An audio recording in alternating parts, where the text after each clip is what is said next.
जो सबके लिए उपयोग किए जा सकते हो। ये इसका शाब्दिक अर्थ है, समझने की बात है कि सर्व यानी सबके लिए, नाम है नाम, ऐसा शब्द जिसको हम सभी नामों के लिए प्रयोग कर सकते हैं, उनको हम सर्वनाम कहते हैं। अब सभी नामों को क्या कहेंगे हम? पिछले टॉपिक को हमने पढ़ा हो तो अगर हम कहें कि सभी नाम के लिए प्रयुक्त शब्द, अगर ये इसकी परिभाषा देते हैं अपन, सर्वनाम किसको कहते हैं? ये ऐसा शब्द जो सभी नामों के लिए प्रयुक्त होता है। तो अगर हम इसमें से ये निकाले कि सभी नामों के लिए, तो सभी नामों को क्या कहा जाता है?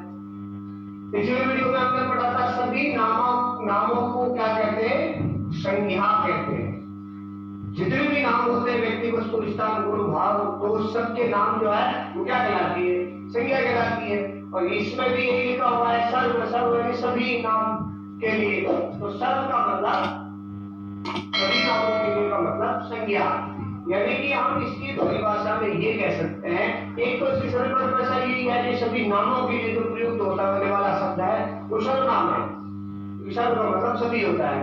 अब इसका अगर सही व्याकरण की दृष्टि से परिभाषा बताए तो सभी नामों को एक शब्द में कह सकते हैं अपन संज्ञा, यानी कि हम ये कह सकते हैं कि संज्ञा के स्थान पर, अब एक के लिए का मतलब इसको दो भागों में बांटेंगे तो अपन ये आएगा के लिए प्रयुक्त शब्द। के लिए का मतलब आ जाएगा यहाँ पर स्थान पर,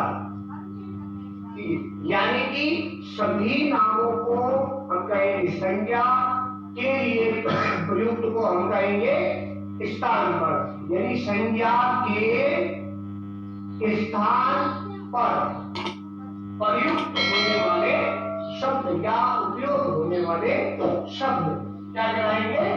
सर्वनाम कहलाएंगे। तो इसकी सीधी सी परिभाषा आपके नाम में छुपी हुई है। सर्व यानी सभी के लिए, नाम यानी कि सभी के लिए नाम, ऐसा शब्द जो सभी के लिए प्रयुक्त किया जा सकता है उसको कहते हैं सर्वनाम। यानी सभी नाम को कहते हैं संज्ञा, के लिए प्रयुक्त का मतलब स्थान पर, यानी संज्ञा के स्थान पर जो उपयोग होने वाला शब्द है उसको हम सर्वनाम कहेंगे।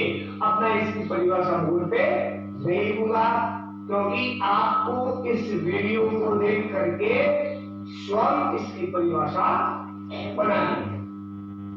इसके नाम से ही इसकी परिभाषा बनानी है कि ऐसा शब्द जो सभी नामों के लिए प्रयोग किया जा सकता है उसको सर्वनाम कहते हैं। सभी नामों को संज्ञा कहते हैं, इसलिए हम ये कह सकते हैं कि संज्ञा के स्थान पर प्रयोग होने वाले शब्द को सर्वनाम कहते हैं। ये इसकी सही परिभाषा है, डेफिनेशन है। अब आगे हम देखते हैं कि ये तो संज्ञा सर्वनाम हो गया, कि संज्ञा के स्थान पर प्रयोग होने वाले शब्द को सर्वनाम कहते हैं। अब एक उदाहरण देता हूं। ये है उदाहरण कि कैसे हम नामों को के लिए शब्द प्रयोग कर सकते हैं। जैसे ये है आपका कि राम जा रहा है, ये एक वाक्य लिखा हुआ है। इसके अंदर आप देखेंगे कि राम शब्द जो है वो संज्ञा है। कैसी संज्ञा है? व्यक्तिवाचक संज्ञा है।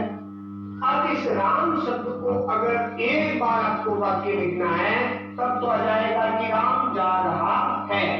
इसके आगे राम के बारे में और कुछ कहना है और कुछ बताना है तो उसके लिए राम शब्द प्रयोग न करके राम की जगह पर अन्य शब्द प्रयोग कर लेंगे।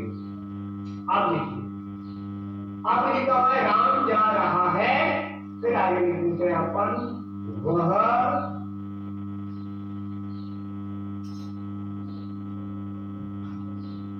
बाइक द्वारा जा रहा है।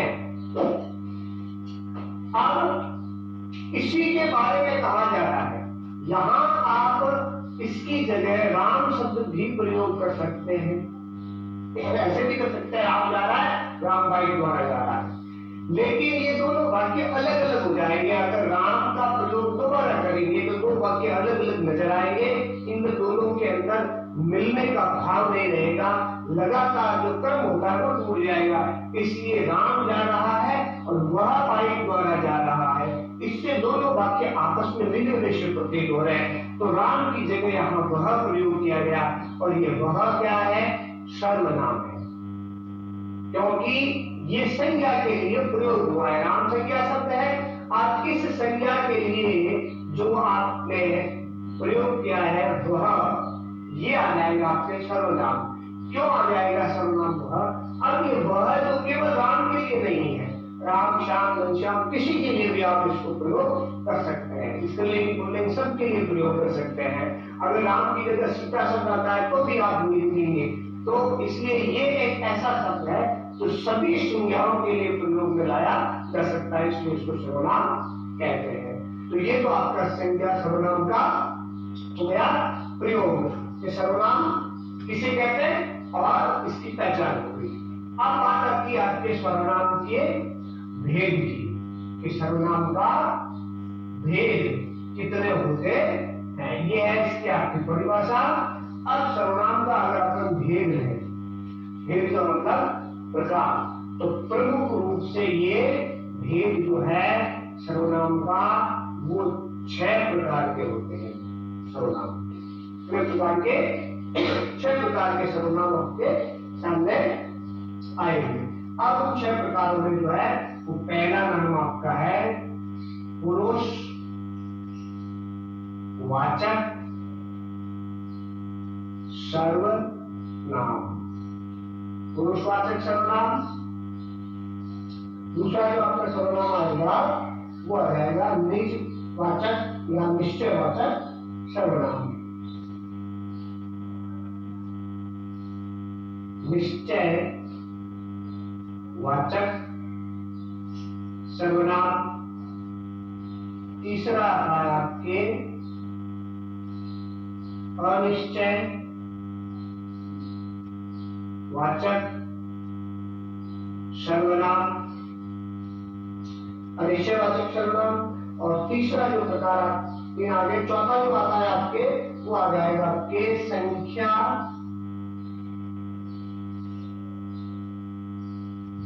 वाचक सर्वनाम। और पांचवा जो प्रकार आता है आपका वो है प्रश्न वाचक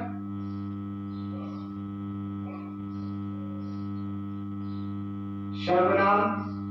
और छठा जो आपका आता है प्रकार लास्ट जो है वो निजवाचक आ जाता है। निज वाचक सर्वनाम। ये 6 प्रकार के प्रमुख सर्वनाम होते हैं। पुरुषवाचक सर्वनाम, निजवाचक निश्चयवाचक सर्वनाम, अनिश्चयवाचक सर्वनाम और संज्ञावाचक सर्वनाम, प्रश्नवाचक सर्वनाम और निजवाचक सर्वनाम। आप ये 6 प्रकार है, इनका विस्तृत वर्णन, विस्तृत अध्ययन जो है वो अपन अलग अलग क्लासों के अंदर ऑफलाइन क्लासों में पढ़ेंगे। इनका विस्तृत अध्ययन कैसे इनका प्रयोग होता है। आप देखिए पुरुषवाचक सर्वनाम जो है जो ऐसे सर्वनाम होते हैं जो किसी पुरुष का बोध कराते हैं, किसी पुरुष का बोध करवाते हैं। अब इस पुरुष शब्द के अंदर स्त्री भी है, स्त्री या पुरुष, वो दोनों का जो बोध करवाने वाले सर्वनाम होते हैं वो पुरुषवाचक सर्वनाम के अंतर्गत आते हैं। अब अगर पुरुष की बात करें तो हिंदी के अंदर, संस्कृत के अंदर आप पुरुष देखेंगे तो 3 प्रकार के पुरुष होते हैं, 3 प्रकार के सर्वनाम भी होते हैं पुरुषवाचक सर्वनाम। वो है आपका सबसे पहले उत्तम पुरुष, मध्यम पुरुष, अन्य पुरुष या प्रथम पुरुष इसको कहते हैं। संस्कृत में 3 पुरुष आते हैं, प्रथम पुरुष, मध्यम पुरुष, उत्तम पुरुष। ऐसे कैसे हिंदी के अंदर भी है उत्तम पुरुष, मध्यम पुरुष और अन्य पुरुष। तो 3 प्रकार के पुरुष कर्ता प्रयोग होते हैं। अब इसमें कई प्रकार के उदाहरण है, जैसे आता है मैं, हम, तुम, अपने। ये ऐसे उदाहरण है जो आपके पुरुषवाचक सर्वनाम के अंतर्गत आते हैं। उसके बाद दूसरा नंबर जो आता है आपके निश्चयवाचक सर्वनाम।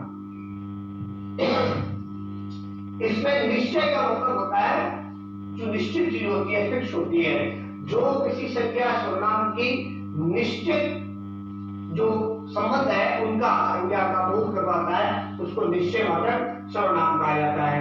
अनिश्चयवाचक जिसमें संज्ञा सर्वनाम का जो संबंध है, संज्ञा का जो संबंध है वो अनिश्चित होता है, तो उसको अनिश्चय सर्वनाम कहा जाता है। संज्ञावाचक जो संज्ञा शब्दों की संख्या बताता है, संज्ञावाचक है। और निजवाचक जो निजता का, स्वरूप का बोध करवाता है, उसको अपन निजवाचक कहा जाता है। इनका विस्तृत वर्णन, इनका प्रयोग कौन कौन से होता है, इनके विस्तृत अध्ययन हम क्लास के अंदर करेंगे, क्लास वाइज बताएंगे। अभी फिलहाल हम पांचों का जो अध्ययन करेंगे, जो संज्ञा से अवयव तक है, उनका शॉर्टकट फॉर्मूला है, शॉर्टकट बातें हैं, जिनकी बेसिक चीजें हैं वो पढ़ रहे हैं अपन। जो ही क्लास ओपन होगी, इस वीडियो को आप शेयर करके बताइए लोगों को। और आप भी जो भी इस विद्यालय से जुड़े हुए हैं, जो बच्चे यहाँ पढ़ते हैं, जिनकी क्लासें लगने वाली हैं, उनको मालूम है, और जिनको मालूम नहीं है उनको वीडियो के माध्यम से मैं बताना चाहूंगा कि जो बोर्ड के ऊपर आपकी कम से कम जानकारी दी जा रही है, इसका मतलब ये नहीं है कि उनका अध्ययन यहाँ तक ही है, क्योंकि एक सोशल जो डिस्टेंसिंग के तौर पर या जो महामारी के तौर पर जो अभी क्लासें नहीं लग रही है, जिसके कारण तो हम इस डिजिटल माध्यम से छोटे छोटे वीडियो नहीं बनते हैं, इसलिए कम से कम जानकारी दी जा रही है, लेकिन इनका बहुत बड़ा विस्तृत अध्ययन है।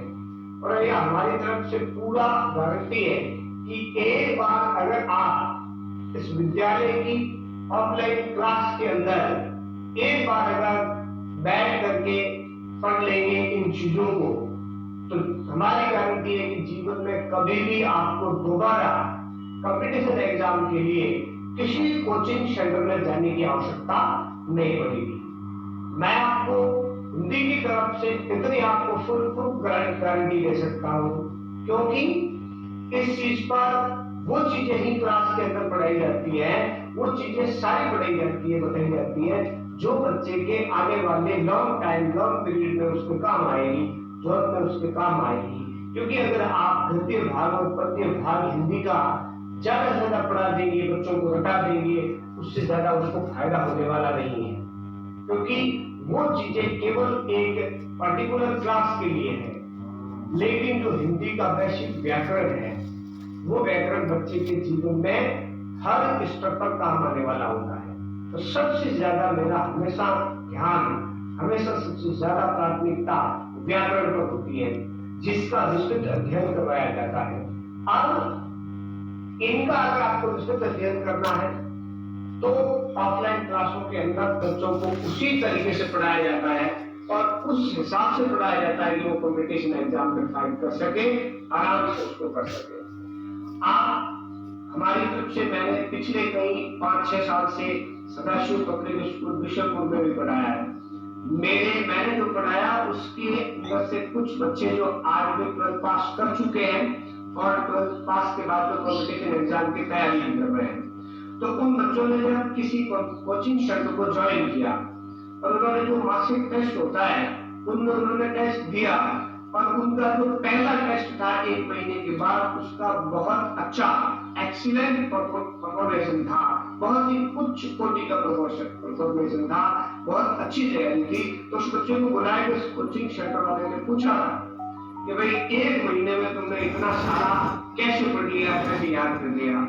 तो उस बच्चे ने हमें मुझे बताया, उन्होंने कहा कि ये चीजें जो आज आप कोचिंग सेंटर में पढ़ा रहे हैं, जिसको आप हमें कॉम्पिटिशन एग्जाम की तैयारी करवा रहे हैं, एक्चुअली में ये चीजें हमने 10th क्लास में, 12th क्लास में, 11th क्लास में पढ़ चुके हैं, इसलिए जो आप पढ़ा रहे हैं मुझे आती है।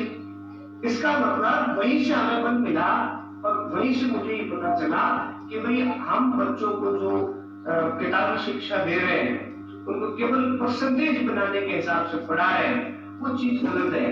अगर बच्चे को ऑल ओवर पढ़ाया जाए, उसको कंपटीशन के हिसाब से पढ़ाया जाए, तो उस बच्चे के ज्यादा बेहतर भविष्य के लिए अच्छी तरह से काम आता है। इसलिए इनका विस्तृत अध्ययन आप किसी ऑनलाइन क्लास के अंदर या उतने अच्छी तरह से नहीं समझा सकते जितना एक ऑनलाइन क्लास में होता है। इसलिए मेरा निवेदन है कि जो भी व्यक्ति आगे कंपटीशन की तैयारी करना चाहता है, शिक्षा के क्षेत्र में आगे नौकरी प्राप्त करना चाहता है, वो एचआरडी इंटरनेशनल स्कूल में आए, यहाँ पर क्लास ज्वाइन करें, आप पढ़ करके देखें, किसी भी प्रकार की कोई